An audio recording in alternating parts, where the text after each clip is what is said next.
Assalamualaikum, salam sejahtera, selamat pagi anak-anak.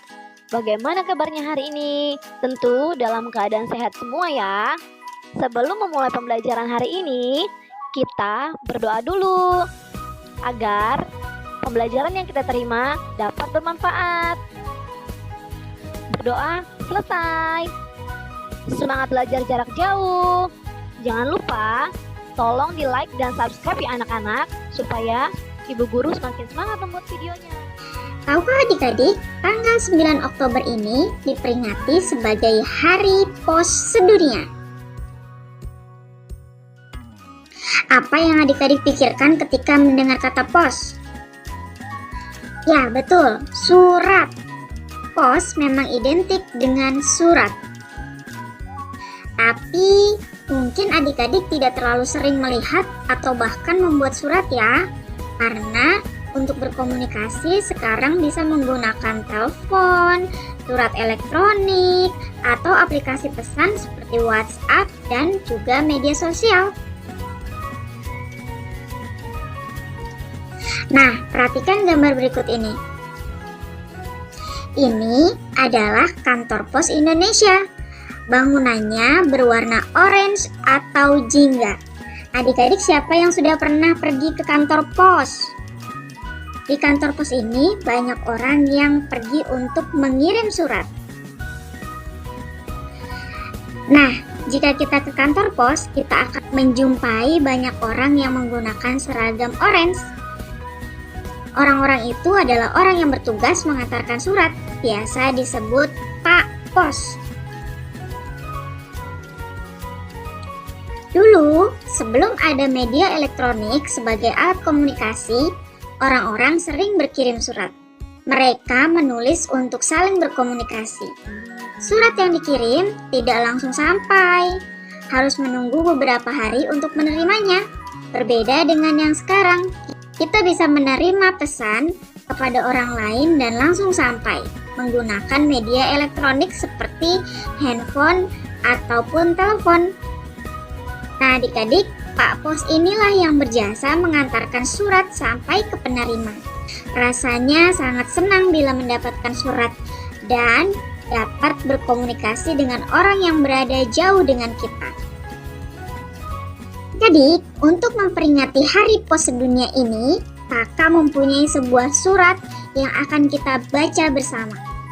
Wah, apa ya isi suratnya? Mari kita baca bersama. Oh ya, sebelum membaca, kakak akan membacakan surat ini dengan dua cara yang berbeda.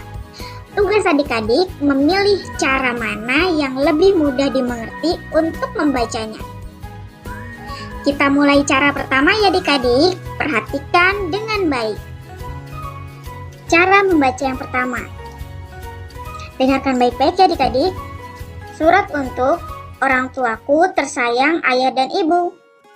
Terima kasih karena tidak pernah lelah untuk merawat, membimbing, dan mengajarkanku banyak hal.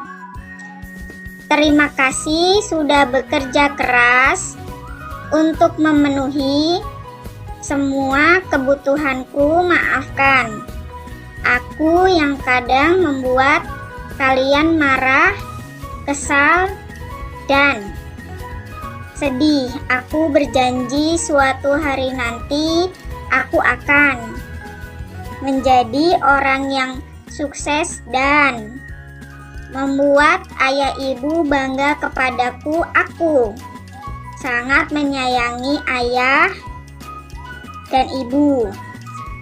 Nah, itu dia tadi cara membaca yang pertama. Sekarang dengarkan baik-baik cara kakak membaca yang kedua. Adik-adik perhatikan ya, adik-adik boleh sambil membaca juga, tapi dalam hati, jadi sambil mendengarkan kakak ya. Surat untuk orang tuaku tersayang. Ayah dan ibu, terima kasih karena tidak pernah lelah untuk merawat, membimbing, dan mengajarkanku banyak hal.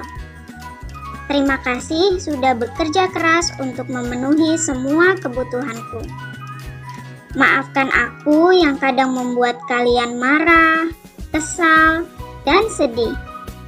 Aku berjanji, suatu hari nanti aku akan menjadi orang yang sukses dan membuat ayah ibu bangga kepadaku. Aku sangat menyayangi ayah dan ibu. Nah, adik-adik, selesai tadi membaca dengan cara yang kedua. Cara membaca mana yang menurut adik-adik benar dan mudah untuk dipahami kata-katanya? Ayo, yang mana? Pilih yang cara pertama atau cara kedua? Sudah dapat jawabannya? Kita lihat. Cara membaca yang benar adalah cara membaca yang kedua. Siapa yang tadi menjawab cara membaca yang kedua? Berarti kalian bagus. Ya, betul. Cara membaca yang kedua benar dan lebih mudah dimengerti karena kakak membacanya dengan menggunakan intonasi. Apakah yang dimaksud dengan intonasi? Intonasi adalah penekanan pada kata-kata tertentu dalam kalimat.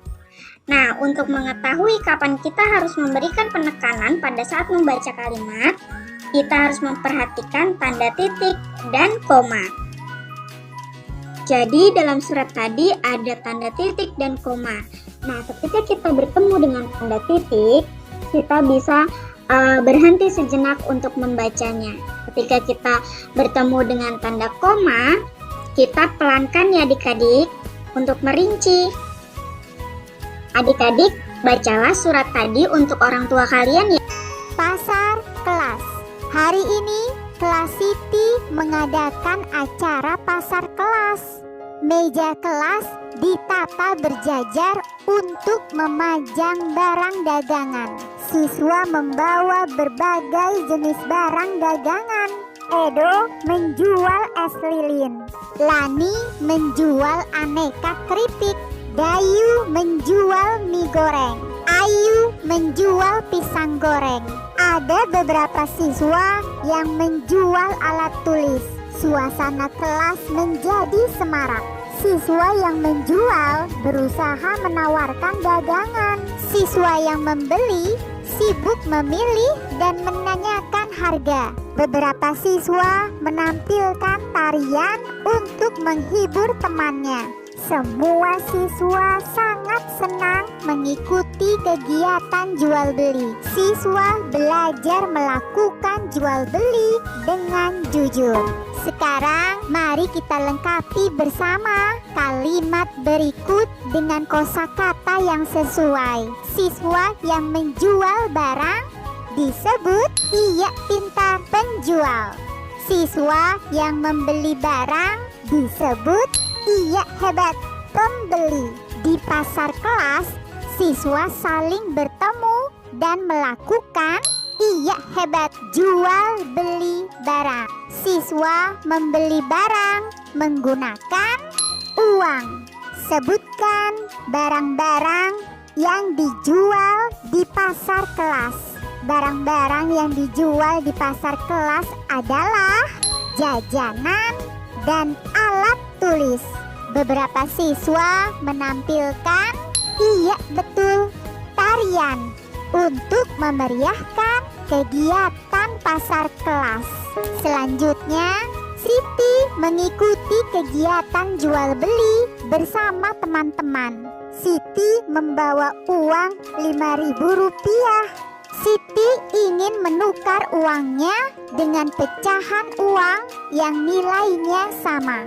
Anak-anak, nilai uang dapat disusun dari pecahan uang lain yang memiliki nilai berbeda-beda. Contoh, uang Rp5.000 dapat ditukarkan dengan banyak cara. Perhatikan gambar berikut.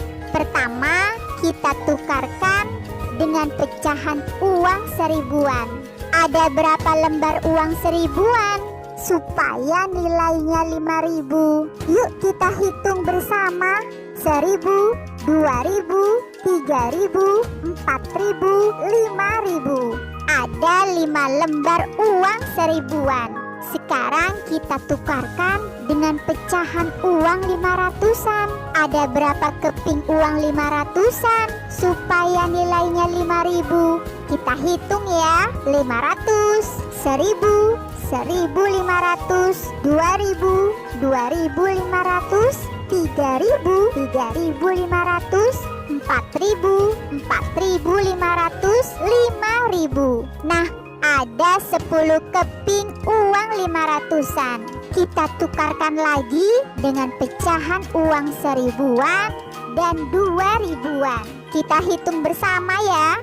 2.000, 3.000, 4.000, 5.000. Ada 1 lembar uang 2.000-an dan 3 lembar uang 1.000-an. Nah, anak-anak, jadi pecahan uang dapat ditukar dengan beberapa pecahan uang lain yang nilainya sama. Siswa menjual berbagai makan dan minuman. Ada juga yang menjual alat tulis. Perhatikan gambar berikut. Pisang goreng Rp500, es teh Rp1.000, es jeruk Rp2.000, buku Rp3.000. Barang apa yang harganya paling murah? Iya, hebat, pisang goreng. Seharga Rp500. Barang apa yang harganya paling mahal? Iya, hebat, buku. Seharga Rp3.000. Sehingga urutan barang-barang tersebut dari yang paling murah adalah pisang goreng, es teh, es jeruk, dan buku. Selanjutnya, kegiatan pasar kelas dimeriahkan dengan tarian oleh siswa. Beberapa siswa menari menanam jagung. Anak-anak, sekarang coba kalian perhatikan gerakan menari menanam jagung. Gerakan awal ketika masuk panggung, menggoyangkan tangan ke kanan dan ke kiri, kaki jalan di tempat. Lalu gerakan mengajak, mengayunkan tangan dari depan ke arah muka. Gerakan menanam, kedua tangan menyamping dan lutut ditekuk, pandangan ke telapak tangan. Lalu gerakan silang dada, tangan menyilang di dada, lutut ditekuk. Gerakan mengambil cangkul, tangan kanan ke depan bawah, tangan kiri dan kaki menyilang. Dilakukan secara bergantian. Gerakan mencangkul, kedua tangan melakukan gerakan mencangkul, lutut sedikit ditekuk, kemudian tangan kanan di pinggang, tangan kiri ke samping kepala, dan kaki jalan di tempat. Selanjutnya, kedua tangan diayun sambil berputar. Gerakan kaki jalan di tempat sambil berputar. Nah, anak-anak, ayo lakukan tarian menanam jagung sesuai gambar tersebut. Sekarang, kerjakanlah soal-soal berikut. Baiklah anak-anak, cukup sekian pembelajaran kita hari ini. Terima kasih dan sampai jumpa pada pembelajaran berikutnya.